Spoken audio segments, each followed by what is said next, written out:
Hai halo Sobat Netchess semua. Kembali lagi di Netchess Channel. Pada video kali ini saya akan mencoba sedikit sharing dan libur dulu mengulas pertandingan seperti biasanya.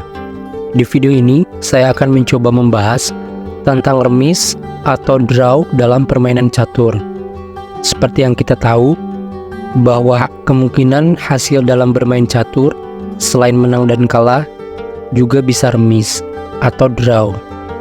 Kalau boleh saya definisikan, sederhananya remis atau draw itu hasil yang tidak memiliki pemenang, atau bisa dibilang juga tidak ada yang menang dan juga tidak ada yang kalah, alias seimbang. Dalam catur, draw dinotasikan atau disimbolkan dengan setengah-setengah. Artinya, perolehan poin bagi kedua pemain adalah sama, masing-masing setengah poin.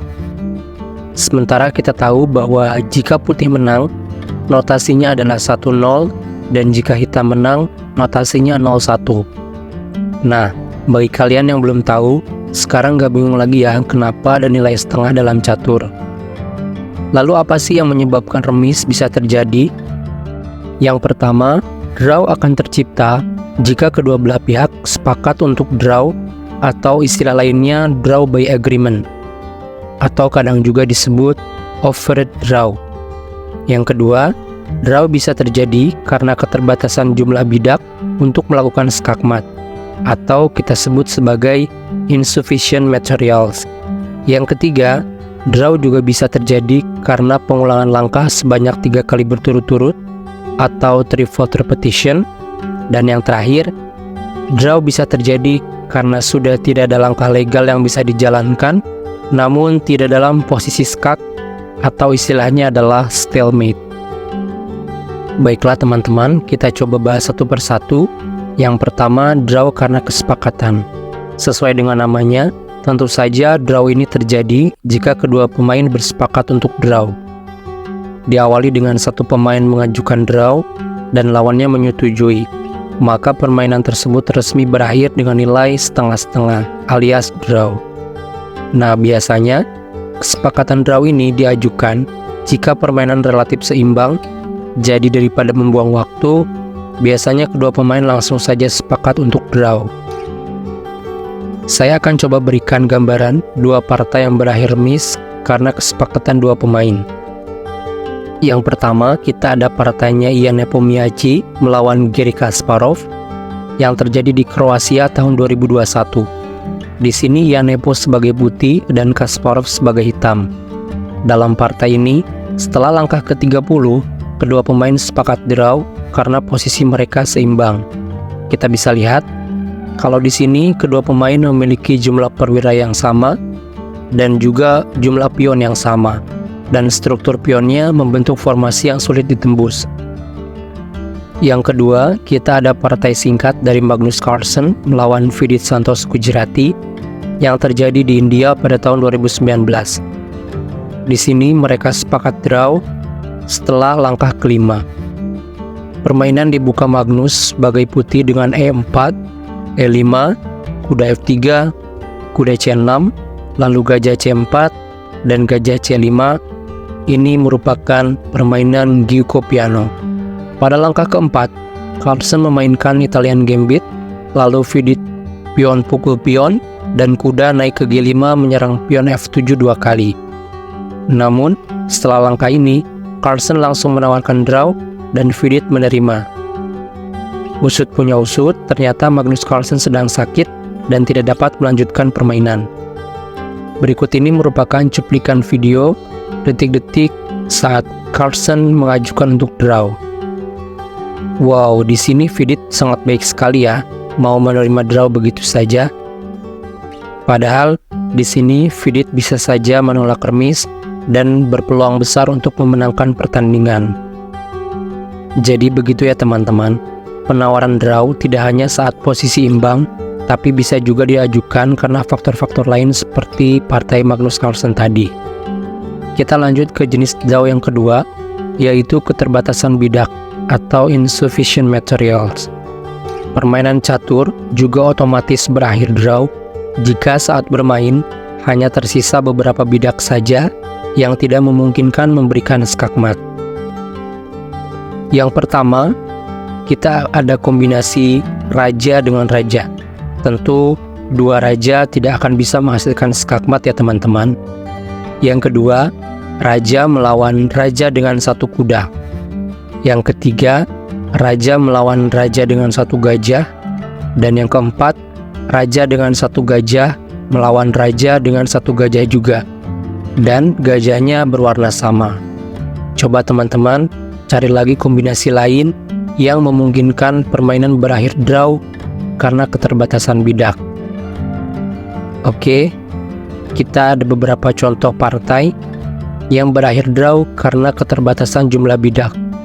Yang pertama, ada pertandingan antara Fabiano Caruana sebagai putih melawan Luc Van Wely sebagai hitam. Pertandingannya terjadi di Belanda tahun 2012. Kita lihat pada posisi ini, setelah Wely benteng kali pion, lalu benteng kali benteng, permainan berakhir draw saat raja kali benteng. Karena jelas, di sini hanya tersisa dua raja di akhir permainan, dan kedua raja tidak akan mungkin bisa menghasilkan skakmat. Lalu berikutnya, kita lihat permainan antara Laurent Fressinet sebagai putih melawan Ding Liren sebagai hitam. Pertandingannya berlangsung di China pada tahun 2012.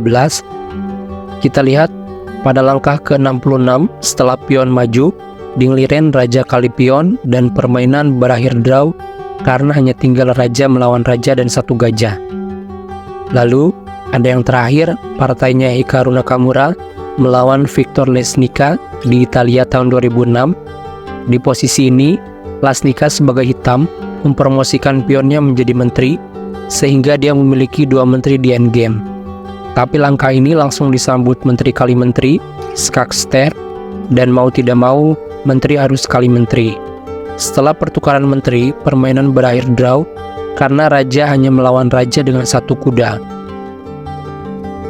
Lalu kita beralih ke jenis draw yang ketiga teman-teman, yaitu draw akibat pengulangan langkah sebanyak 3 kali berturut-turut, atau 3-fold repetition.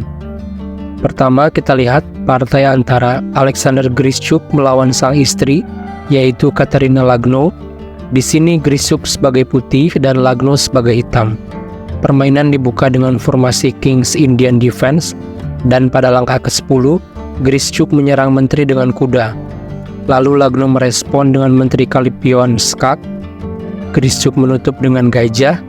Lagno menteri B2, lalu Grischuk menyerang menteri dengan gajah. Di sini menteri terjebak dan jalan satu-satunya adalah melakukan skak kembali. Di sini putih kembali menutup dengan gajah dan mereka melakukan pengulangan sampai 3 kali sehingga menghasilkan draw. Karena secara aturan, jika terjadi pengulangan langkah sebanyak 3 kali berturut-turut, maka hasilnya akan langsung draw. Ini juga merupakan trik ya teman-teman. Jika kita sudah dalam kondisi terdesak, kita bisa melakukan langkah tersebut untuk menyelamatkan permainan dengan hasil imbang. Partai tadi bisa kita bilang kalau Grischuk dan Lagno melakukan skak abadi ya teman-teman. Lalu berikutnya kita lihat partai terbaru pada gelaran Qatar Master Open tahun 2023 antara Abhimanyu Puranik sebagai putih melawan Anish Giri sebagai hitam. Kita lihat pada langkah ke-11 ini, setelah kuda D7, Puranik melakukan kejutan dengan manuver menteri pukul pion F7, pengorbanan menteri. Di sini Giri mengambil menteri yang dikorbankan dan Puranik membawa kuda kali pion mengancam discover skak. Giri membawa menteri menghindar, lalu kuda naik melakukan discover skak.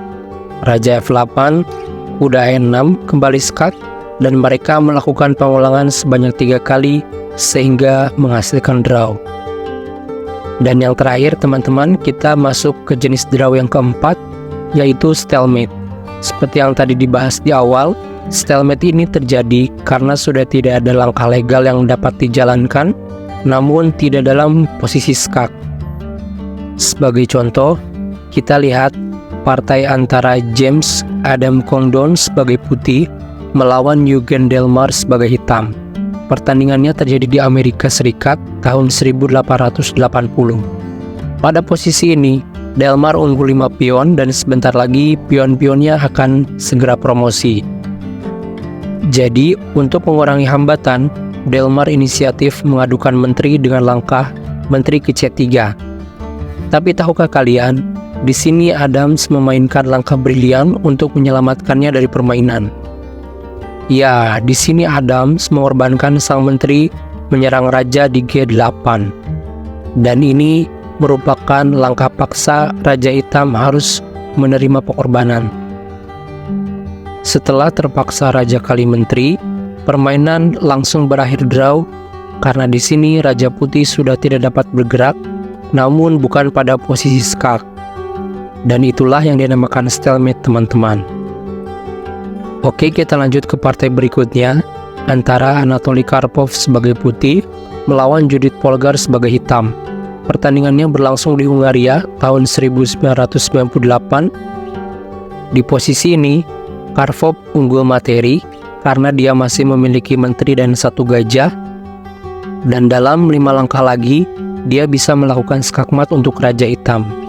Namun, setelah Raja ke E3 ini, Karpov lanjut G3 untuk skak, Raja bergeser ke D4, dan kesalahan fatal di sini, Karpov memainkan menteri ke F3, dan permainan langsung berakhir miss.